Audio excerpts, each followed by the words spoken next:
Hello, good morning. My phone is, my microphone hopefully is working properly. And my thought for the day comes as a sort of, I suppose it is a critique. It's not meant to be harmful to the other channel, but there, a lot of you follow Tim Kay. I think we all know who Tim Kay is. And just wipe my camera. That's a little bit better. Um, Tim Kay's been doing more of his videos, I suppose, reflecting a little bit. At the moment, reflecting on the fact that his wife was traveling alone to the US, I believe, to satisfy the requirements of her green card application, which is great, you know. Many people have to do that, and Tim said it's because of financial reasons he didn't join her. Fair enough. Makes sense. But it seems that Chrissy did a lot of videos while she was away and clearly enjoyed her time there, but you could see that she was a bit of a fish out of water. And one hopes that on her arrival back that she was able to satisfy Tim that all the T's were crossed and the dots on the I's were completed. And it will be a straightforward situation in terms of her application. But what I'm here to talk about today really is Tim Kay himself. And many of you also. It's not just Tim Kay, it's many of you. Many of you have disability pensions. Now, you could say, keep your nose out of people's business. Well, yes and yes and no. Because when I was living in Australia, I was living with a young lady, younger than myself, who clearly injured her back. There's no doubt that she injured her back. She was clearly in a lot of pain. She used to have all sorts of very heavy medications for it. But it came about over a period of time that the injury happened. And that was she was working in a bird shop, carrying these 50-kilo bags of grain, moving them, lugging them about. Not good for someone with a small stature that she was. And clearly it did its main damage there. But she also had a love of playing tennis.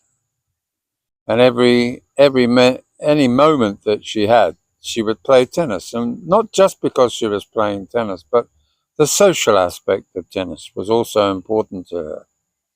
She was a heavy smoker, which didn't help.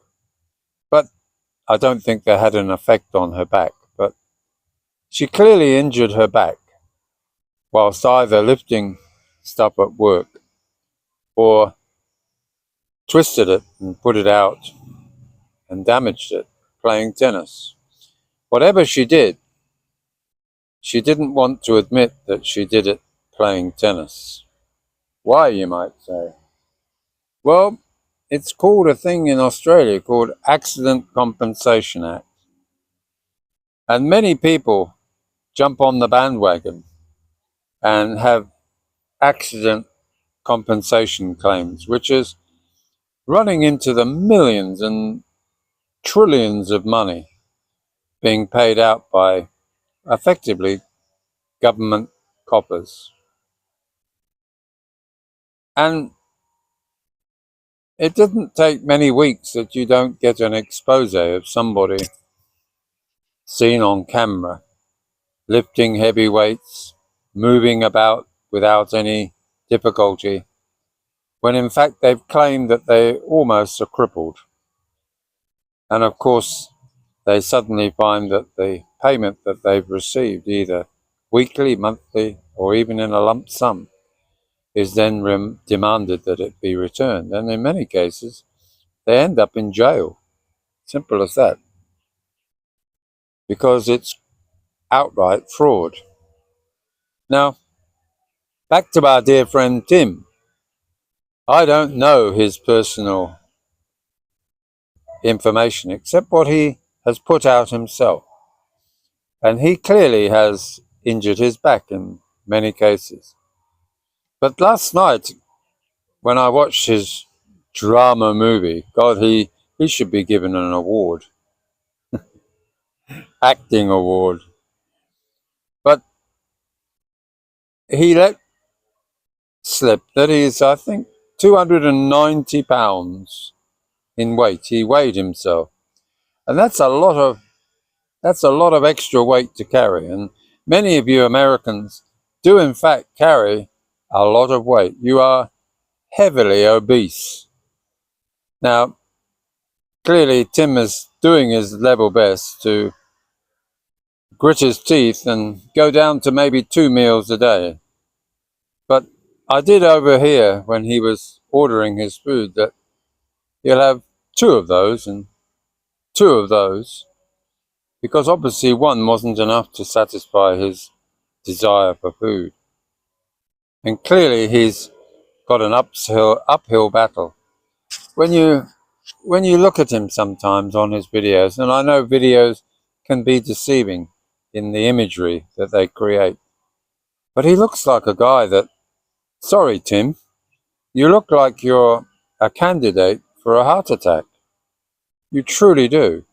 And I really emphasize that because I think you need to really get on to a proper regime to reduce the pressure on your heart, because some days your face is so red, it's clear that you're in your breath, that you're having difficulty breathing.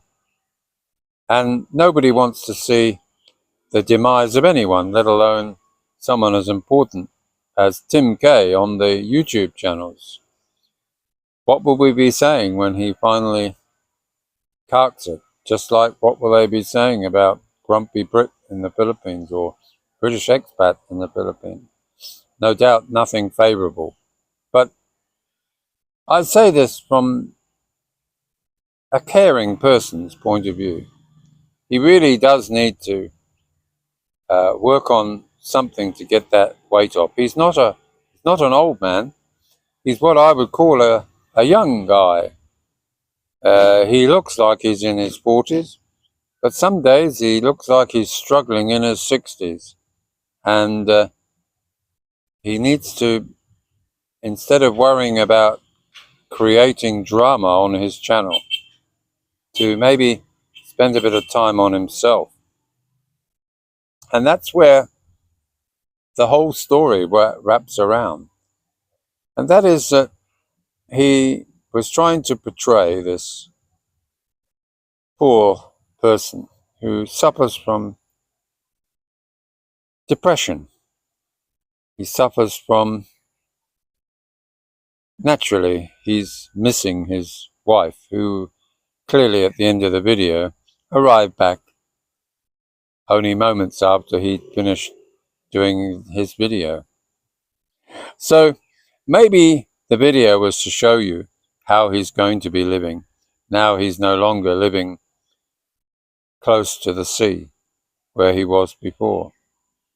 I don't know whether he's going back there or not. That's for him to make that choice. He also claims that he's not making as much money as he used to. Well, that's one of the things about YouTube. It's not guaranteed. Nothing is struck in concrete. You won't get X amount per month. You might get a set amount that's an average, but you won't necessarily get. But again, it's subject to creating content that people want to watch. And we all know, those that have got a channel and had spent the time to analyze what the people are watching and why they're watching it, that drama, intrigue, and gossip work wonders on a YouTube channel. If they're weaved in with a little bit of common sense, it's always appreciated by the viewer, the common sense comments.